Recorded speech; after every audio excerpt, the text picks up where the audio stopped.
Good morning, children, and once more, welcome to your social science class. Children, if you remember that in my previous video, I was teaching you the chapter Nationalism in India. So, this video, or you can say that in this video, again we will study the same chapter Nationalism in India. And the topic which we were studying, that was non-cooperation movement. So in my previous video already I told you that how was this non-cooperation movement in the cities. After that, how was the non-cooperation movement in the villages.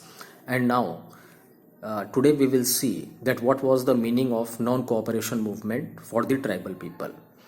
As you know that Britishers, when they colonized India, they wanted to make maximum use of the Indian forest, and in this regard they stopped the villagers or the tribal people who were living in forest from entering the forest. They brought many restrictions for those people. They stopped them from grazing their cattle in the forest.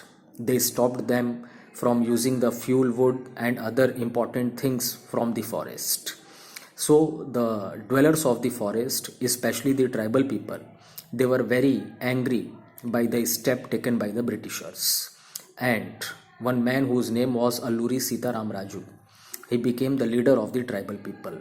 Alluri Sitaram Raju had a very deep impact and influence on the tribal people, and tribal people, they worshipped him as a god.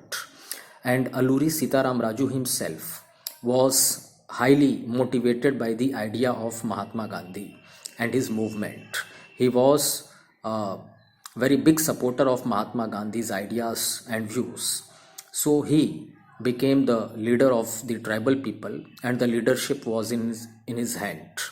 So Alluri Sitaram Raju, he prepared the tribal people for this non-cooperation movement. He requested the people, tribal people, to wear khadi.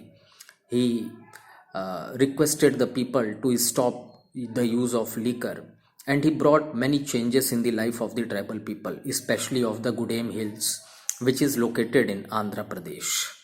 So tribal people, they also gave their full support in the non-cooperation movement of Mahatma Gandhi, but they were not the believer of non-violence. They believed that only violence can bring Swaraj and freedom for India. So this non-cooperation movement in tribal area especially, it became violent. Many shops were looted. The British officials were attacked. Or in nutshell, you can say that this tribal movement of Andhra Pradesh Gudem Hills became a very serious problem for the people, British people especially. And ultimately, Alluri Sitaram Raju was captured and he was executed in 1924. So this was the face of non-cooperation movement in the tribal area, especially the Gudem Hills, which is located in Andhra Pradesh. Thank you.